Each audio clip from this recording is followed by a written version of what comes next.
Hello everyone मु आपण मानकु जून मास 30 तारिख रे केस सॉल्व हेबार प्रोबेबिलिटी विषय या पूर्व वीडियो रे बहुत थर जणैछि आउ थर मध्ये कहि रखिबी जून मास 30 तारिख माने आसंता जो 30 तारिख रहिछि सेठी कोन हेबो आउ हियरिंग हेबो कि नाही लिस्टिंग कोन हेबो सबुर अवगत करेइबी द्वितीयतः केस सॉल्व हेला परे को माने इनक्लूसिव हेइ परिबे एग्जामिनेशन दवा पई किंबा तार कॉन्सिक्वेंसेस कोन हेबो सबु ऊपर मु आपण मानकु ए वीडियो रे अवगत करेइबी किंबा आसंता काली जो स्ट्राइक हेबार अछि किंबा जो भी जो पिला माने भी करूछन ताको मु स्वागत करूछि आउ से स्ट्राइक रो कोन इंपैक्ट पड़िबो ए केस ऊपर सेटा मध्ये मु आपन को जणाइबी। देखंतु प्रथम कथा कि संविधान अधिकार दिए आर्टिकल 19 अनुसार कि समस्ते निजर जो अधिकार रहिछि किंबा प्रतिवाद करिवार जो अधिकार रहिछि समस्ते शांतिपूर्ण भाबरे ताहा करि परिबे सेटा मध्ये स्वागत योग्य।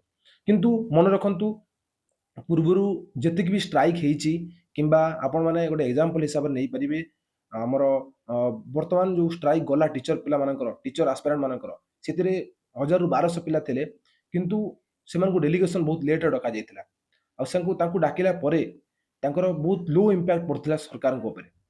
ଆଉ ଯଦି ଆପଣ ମାନେ ବହୁତ ସଂଖ୍ୟାରେ ଆସୁଛନ୍ତି 1000 1200 1500 ପାଖାପାଖି ପିଲା ଆସୁଛନ୍ତି ଏସଏସବି ଲେକ୍ଚରର ପାଇଁ ତାହେଲେ ନିଶ୍ଚିତ ଭାବରେ ଏହାର କଣ ହେବ ନା ଇମ୍ପାକ୍ଟ ସରକାରଙ୍କ ଉପରେ ପଡିବ।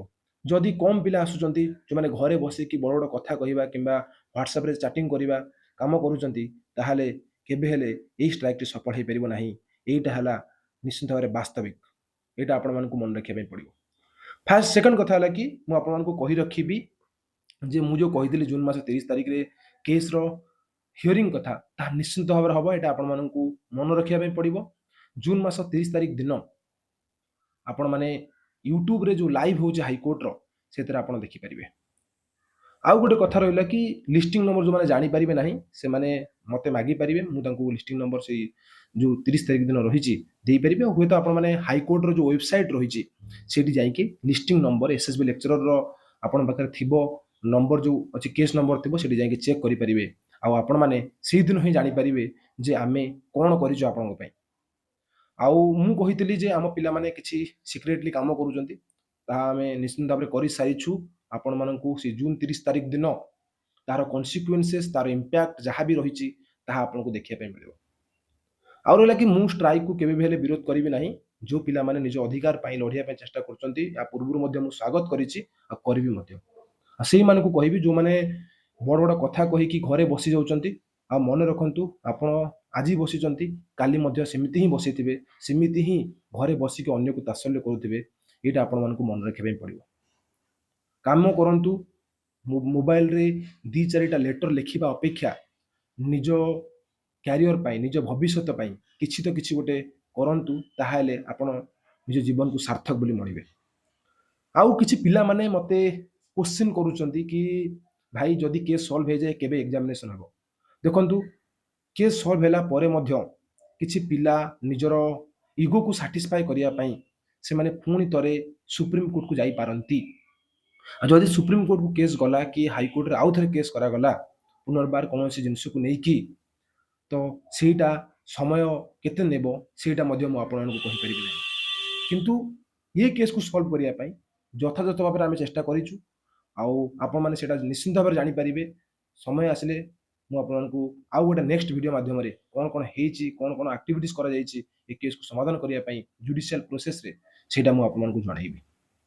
आउ रहला कि पिला माने कहउजन जे हमर केस सॉल्व हेबो कि नै हम एग्जामिनेशन दबु एटा एते इजी नुहो आपण मानको मन रखिबे पड़िबो।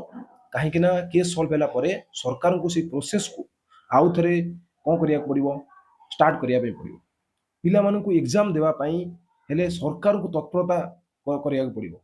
सेहि पई मु कहली कि स्ट्राइक को मु एक्सेप्ट करूजी बोली किंतु मु चाहूची स्ट्राइक रे माने 1000 1500 पिला आसंतु निज हक पई दाबी करंतु। आउ गोटे जिनस आपण माने स्ट्राइक रे जोड़ी पारिबे सेटा हला कि दुर्नीति मुक्त रिक्रुटमेंट विथ ट्रांसपेरेंसी रे 100% हबो।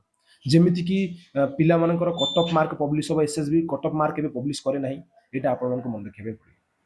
आउ किछि पिला माने क्वेश्चन करजंती कि हमर यूजीसी गाइडलाइन कंपलसरी हेबा दरकार आ मु आपण मानको कहि रखिबी यूजीसी गाइडलाइन एते इजी नुहो आम स्टेट रे कंपलसरी करिबा कारण आम स्टेट केबे अडॉप्ट करि नाही 1969 रो एक्ट अनुसार आउ जदि भी करिबो ସେତିକି ଆମ ପାଖରେ ଅର୍ଥ ନାହିଁ, ରାଜସ୍ୱ ଅର୍ଥ ଯେଉଁ କହୁଛୁ ଆମେ ସେତିକି ନାହିଁ କି ୟୁଜିସି ପେ ସ୍କେଲ୍ ଆମ ସରକାର ଦେଇପାରିବ। ଏଇଟା ମଧ୍ୟ ଆପଣମାନଙ୍କୁ ମନେ ରଖିବା ପାଇଁ ପଡ଼ିବ। ଆଉ ଏସ୍ଏସ୍ବି ଲେକ୍ଚରର ଯେଉଁ ନନ୍ ଗଭର୍ଣ୍ଣମେଣ୍ଟ ଏଡେଡ୍ ପାଇଁ ଯେଉଁ ଫାଇଟ୍ କରୁଛନ୍ତି ଆପଣମାନେ, ଆଉ ପିଜିଟି ଯେଉଁ ଥାଏ ପୋଷ୍ଟ ଗ୍ରାଜୁଏଟ୍ ଟିଚର, ତା ଭିତରେ କିଛି ବି ଡିଫରେନ୍ସେସ୍ ନଥାଏ। ଡିଫରେନ୍ସେସ୍ ହେଲା ଏତିକି, ସେ ଲେକ୍ଚର ମାନେ ନାଁକୁ ଖାଲି ଲେକ୍ଚର, ଆଉ ପିଜିଟି ମାନେ ପୋଷ୍ଟ ଗ୍ରାଜୁଏଟ୍ ଟିଚର ବୋଲି ଜଣାଯାଆନ୍ତି। ସେଥିରେ କିନ୍ତୁ ଦରମା ଯେଉଁ ଥାଏ ତାଙ୍କର ପୁରା ଇକ୍ୱାଲ୍ ଥାଏ। ଏଇଟା ମଧ୍ୟ ଆପଣମାନଙ୍କୁ ମନେ ରଖିବା ପାଇଁ ପଡ଼ିବ। ଆଉ ହୁଏତ ଆପଣମାନେ ଏଇ ଭିଡ଼ିଓରେ ସବୁ ଡାଉଟ୍, ଯେତିକି ବି ଡାଉଟ୍ ଥିଲା କି ଯାହା ବି ଥିଲା, ମୁଁ ଆପଣମାନଙ୍କୁ କ୍ଲାରିଫାଇ କରିଦେଇଛି, ପୂର୍ବ ଭିଡ଼ିଓରେ ମଧ୍ୟ କହିଦେଇଛି। ଜୁନ୍ ମାସ 30 ତାରିଖ, ଆଉ ଥରେ ମନେ ରଖନ୍ତୁ, ଆସନ୍ତା ଜୁନ୍ ମାସ 30 ତାରିଖରେ ଆପଣମାନେ ନିଶ୍ଚିତ ଭାବରେ ହାଇକୋର୍ଟର ଲାଇଭ୍ ହେବ। ଆପଣମାନେ ଦେଖନ୍ତୁ, ଶୁଣନ୍ତୁ, ତାପରେ ନିଜର ମନ୍ତବ୍ୟ ରଖିବେ। ଧନ୍ୟବାଦ। ବନ୍ଦେ ଉତ୍କଳ ଜନନୀ।